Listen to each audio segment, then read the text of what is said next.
Welcome to Pardon My Frenchie. This is me, 143. If you don't have a friend, you have one now. Welcome to an edition of Pardon My Frenchie. This is actually one of our couch editions, but I decided to use my table because this is one of the more serious topics. We're still on 4th of July, but this is a topic that is one of the more serious ones because not only is it 4th of July, but we're also in the summer. And when we're talking about the summer, we're talking about our health and safety of our pets, which a lot of people know, but there's a lot of unknowns that we need to talk about as well. So I wanted to share with you, so why I have my table here is because I've got a lot of really cool products that you may not know that are on the market, that you may want to invest in your pet.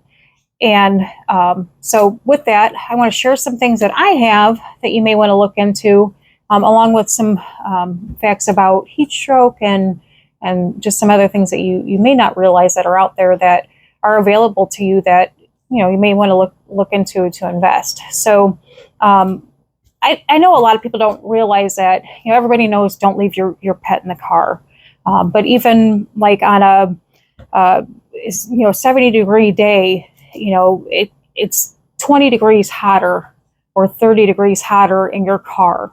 And on an 85-degree day, within 10 minutes, it can get up to 102 degrees in your car. So,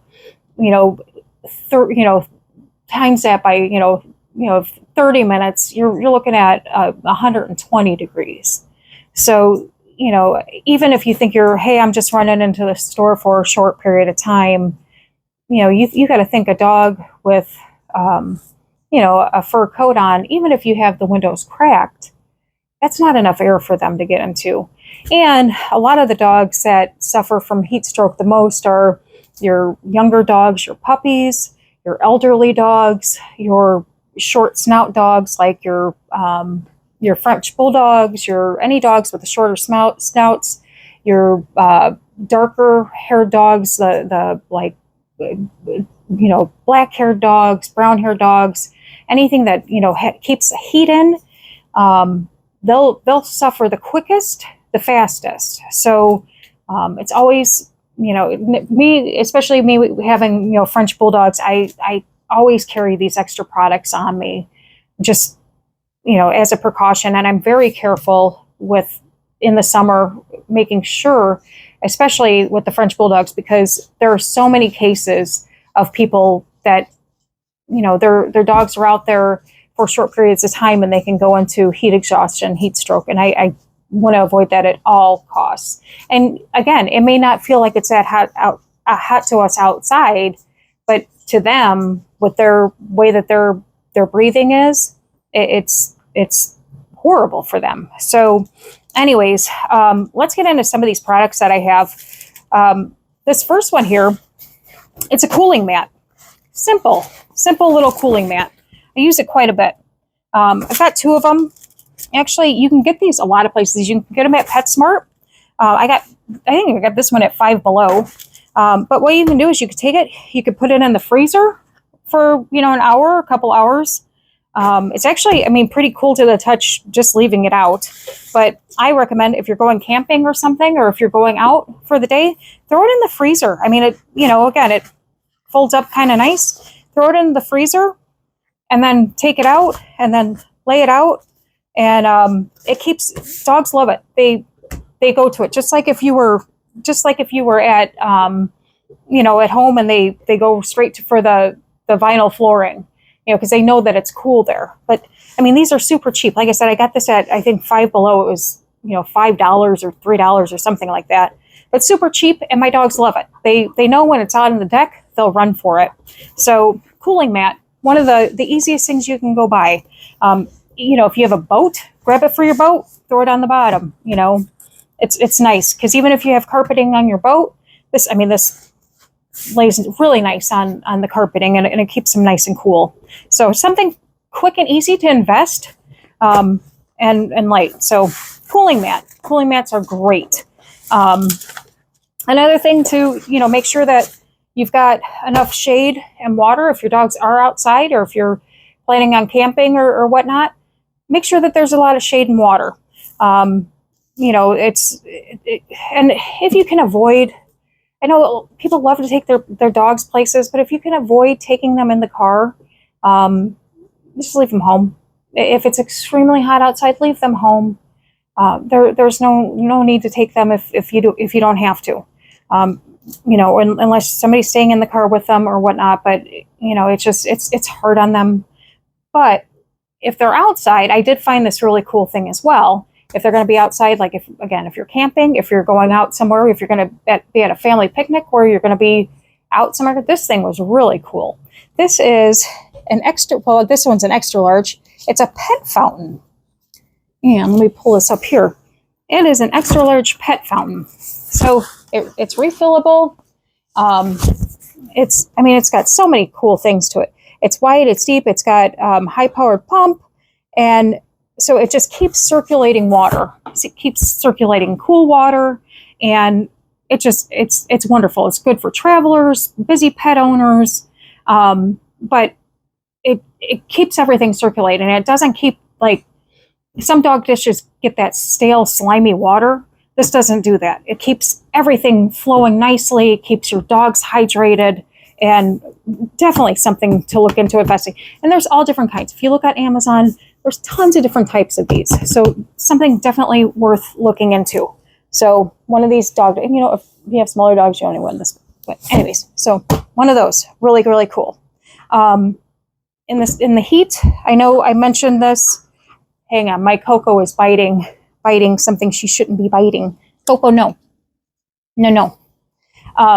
Okay, so in the heat, you're going to have to probably try to limit their exercise time outside. Some of my dogs are overly rambunctious, and they like to run, and we do have to limit it. So they just don't know their limitations out there. And but one thing I do have, and I put it out during the summer, is I have a raised dog bed, which I'll share a picture of it. But I have a raised dog bed out there, and it has a pet canopy over the top. So I do have my little sun lovers. My Frenchies are sun lovers, but sometimes when they get a little hot, they'll jump on the dog bed and they'll get under the little canopy, and that'll provide them shade. So that's nice for them as well. So they have those on Amazon too, because I believe that's where I bought it. It's a nice little canopy thing, and it keeps them shaded. But again, you can take that camping with you. Another nice thing, adds shade. It's like a little tent for them. So anything to keep them nice and cool. Another thing people don't realize is when you're taking your dog out for a walk, their feet, their paws, just like, they're a little bit more durable than our feet, but asphalt gets really hot. If you can't walk on it, it's hard for them to walk on it. So, and I know that they make those little shoes out there for dogs. Some people get those and they have really good luck with them. You can try it. And, if you're an avid walker and you want to walk your dogs, just again, watch the temperatures, because if the, asphalt isn't going to get their feet, then, the heat will definitely do it. But you can get the little shoes for them. But again, if it's that hot where it's going to be burning their feet, keep them limited, or keep them inside.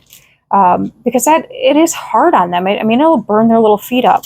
So, and I hate to say it, I always cringe when I see people in 90, 95 degree heat walking their dogs, not just for the ground, but for the air quality. Again, they're walking around with a fur coat. We can wear shorts, we can wear tank tops, but they're in a fur coat. So, try to limit the exercise on that for them, and, all that good stuff. But here was a cool thing. I got these last year, it was, and I got one for Lola, and I got one for the two girls.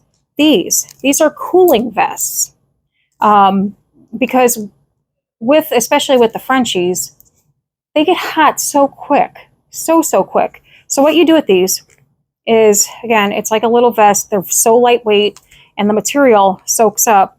So when we go out to Buckeye Lake a lot, we go to different places a lot, and you take these, you can soak them in the water and get them real nice and soaking wet. You can soak them in the water, if you can soak them at home, and you can put them in the freezer if you want, that's fine. If not, if you're out somewhere, just soak them in the water, put them on the dog, it keeps their body cool. This material is something, it's specially made where it keeps their body cool. They go up to all the way up to XXL. Like I said, this one's for Lola, but it is the shell is silver color heat protectant. So the silver reflects the heat off of them. The water absorbs, the fabric absorbs the water, and it can absorb ice water to keep them cool for hours. So these are absolutely fabulous, and they work well. They work really, really well, keeping the dogs nice and cool. That was the neatest thing that I ever found was these, and they, again, it just makes their life outside 10 times better. If you have a baby pool, if they're going to spend out some times outside, get them a little baby pool. It's amazing how much a $10 baby pool will keep these dogs cool. Same thing with a $10 sprinkler. Hook up a $10 sprinkler, and that's enough to keep them, if they've got to be outside for a period of time, keep that going. If you're a boater, or like, this week coming up, we're going to be going tubing, and we're going to take the girls tubing. One of the biggest things, our dogs, unfortunately, they're bottom heavy, so they can't swim.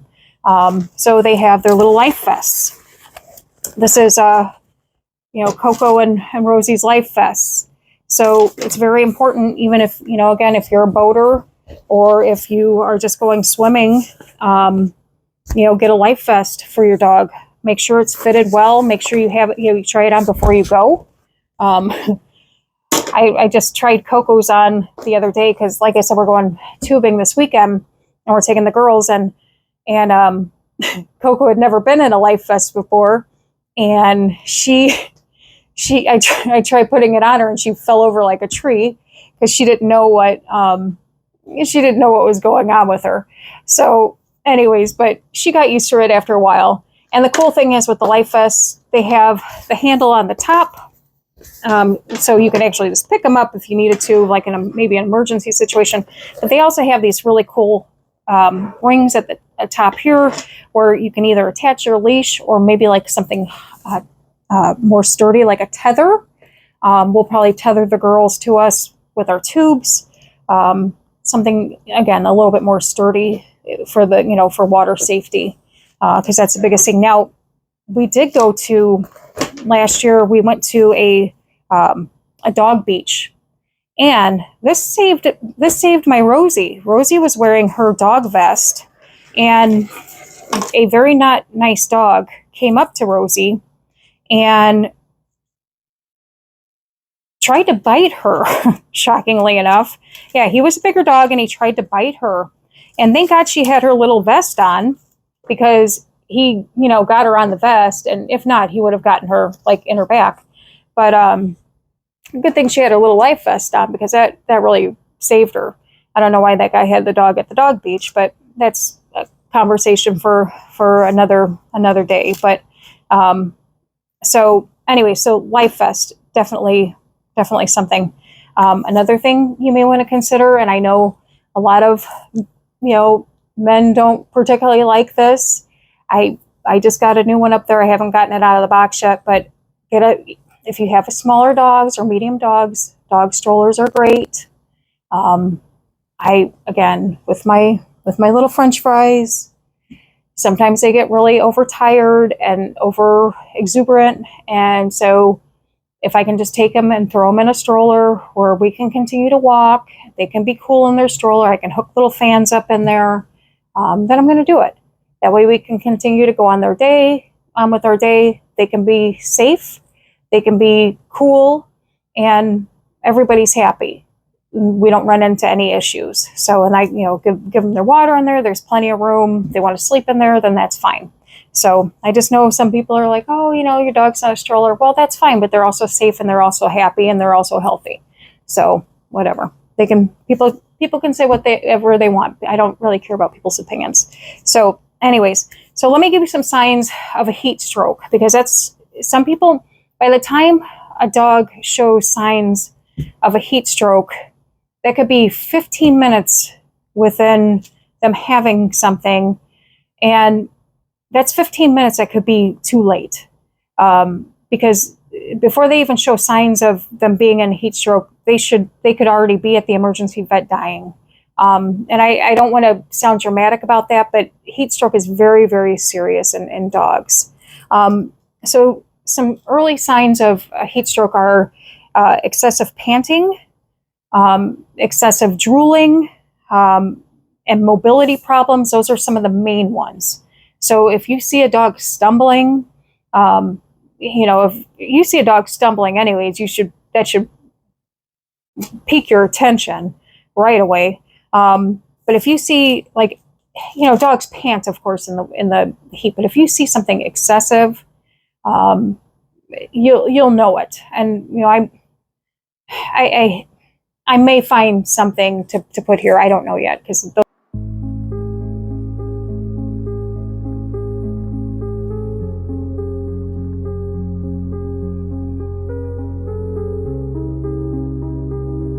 videos disturb me. So, but I may find something just for educational purposes to put here. But by the time, like I said, by the time that some of these heat stroke signs are visible, it's a lot of times you're at the time you should be at the vet. So you want to stay on top of it and not ignore any kind of early signs. When you see any kind of early signs, that's when you got to start cooling down your dog. That's when you got to look and say, hey, we need a timeout. We need to go get them to an area or slow them down. Let's start getting them cooled down before we hit these things. Because a dog can die within 10 minutes 15 minutes if they're not treated. And that's not being dramatic. That's the serious facts of it. And it happens way too many times, especially again with your Frenchies, any of your pushed in face dogs. They don't have that breathing capability. It's just the way that their faces are made. It's so hard on them. This weather is so hard on them. And again, people don't realize it. So it's very, very important to monitor them, to make sure that you've got extra care and when you're doing these events, because everybody wants to have a great time. And, especially educate your kids, because there's been so many times that kids, take dogs out for a walk and it's all out of love. It's all out of love. And then accidents happen and they feel horrible. And again, kids don't mean it. They love their dogs more than anything. And, they just don't understand. And when tragedy hits, that's just an awful conversation to have. So we want to avoid it. And so again, this may be a video to show your kids some of the signs. And like I said, I'm going to post them here and some information as well. So it's maybe something to show your kids as well. So some of the symptoms. Okay, so if you suspect heat stroke, these are the things to do. Move your pet to a shaded area. If you can take their temperature, try to take their temperature, okay? Temperatures for dogs, a healthy temperature for dogs, right? Temperatures for dogs, normal range for dogs should be between 100.5 and 102.5. That's the normal average range for a dog. In heat exhaustion mode, like when they're in the beginning of stages of it, it would be about 104. And then when you're in heat stroke, you're in 107 to 109. And that's when you should already be going to the vet. By that time, you're in vet mode. So that's kind of a danger area. So that's where we want to stay away from. So if you're at that point, if you can get the temperature, and then you can kind of gauge. But if you can't, if you're out somewhere you can't get it, first of all, move your dog to a shaded area, and then cool down the body by wetting it down. Just wet it down with some cool water, and place it in front of a fan or somewhere in a cool area. Do not use ice or icy water. That can throw your dog into shock. So just cool water is great, but no ice. No ice water. That'll throw the body into shock, just like it would with us. If we go into heat stroke, we don't we don't throw ice on us, our body will go into shock. Same thing with the dog. Do not overcool the dog's body. Again, throw them into shock. Don't force water down their mouth. Keep fresh water available. Do not force it down their mouth, because this is also the time when, because everything going on, they could start vomiting, because that's also one of the signs. They could be vomiting, and if you're forcing water down and they're vomiting, they could choke on it, and that's not a good thing. But have fresh water available. You could take the water, you could, wipe it on their mouth, their gums or whatever, but don't try forcing water down their mouth. Call the emergency vet, have somebody call the emergency vet, let them know that you're on the way. Don't leave your dog unattended. Some things to look for.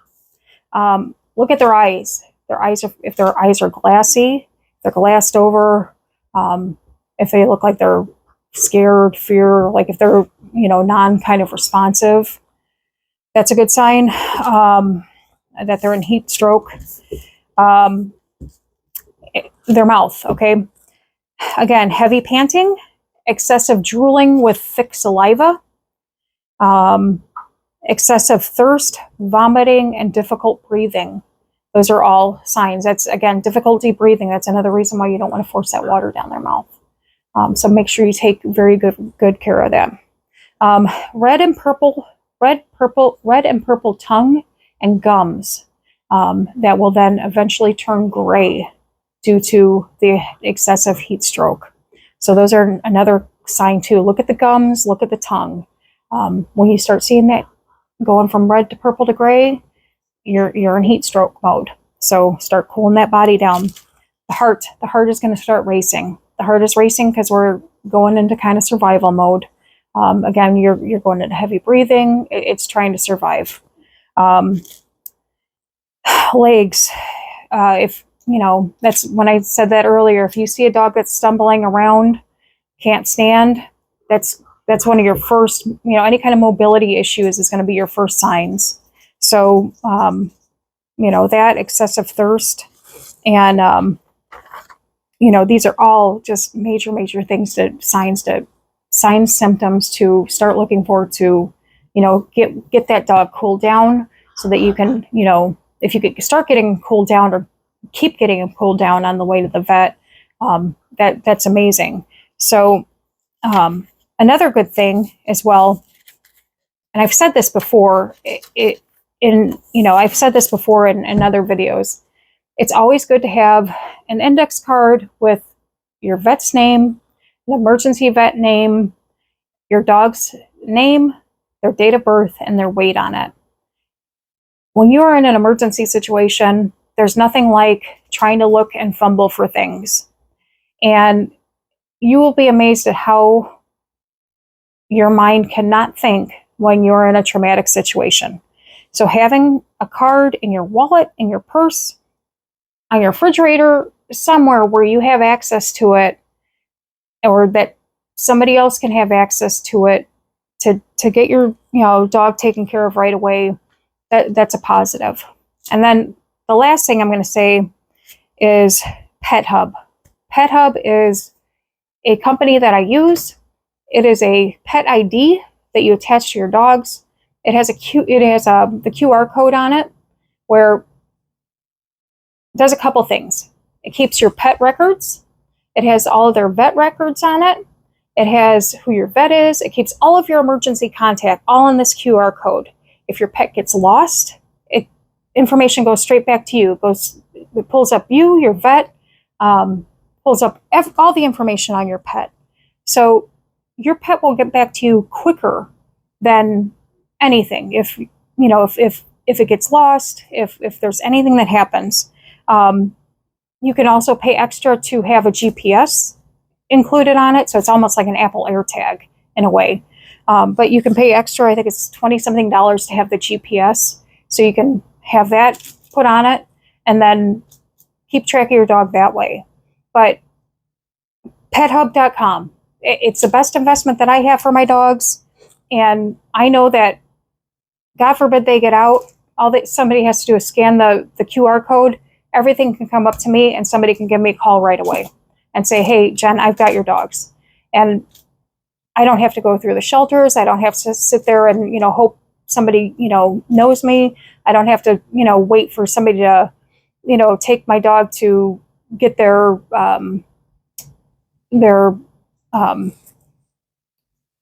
thing scanned.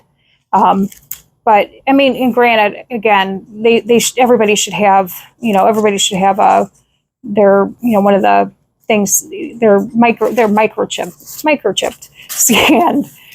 They should be microchipped. So, because that's, you know, trust me, that's beneficial as well. Microchipping, you know, having a dog license, all that stuff can come back to you, which is so beneficial. So these are all things that will, you know, reunite you with your dog if, God forbid, they get lost, or if your pet ID tag, you know, is not on, or they lose their collars. So, but anyways, I hope this information helped you. I hope that you have safe and happy summers. I hope your pet stays safe. I hope maybe some of these items helped you, and maybe you'll look into, you know, investing in something like some of these, and you know, or getting on Amazon, finding something similar, because like I said, these help us out tremendously in keeping our pets cool and happy and safe. So until next week, if you don't have a friend, you have one now. Please hit that like and subscribe button. We are so glad that you stopped by. Take care. Have a good day. Bye-bye. Let's go!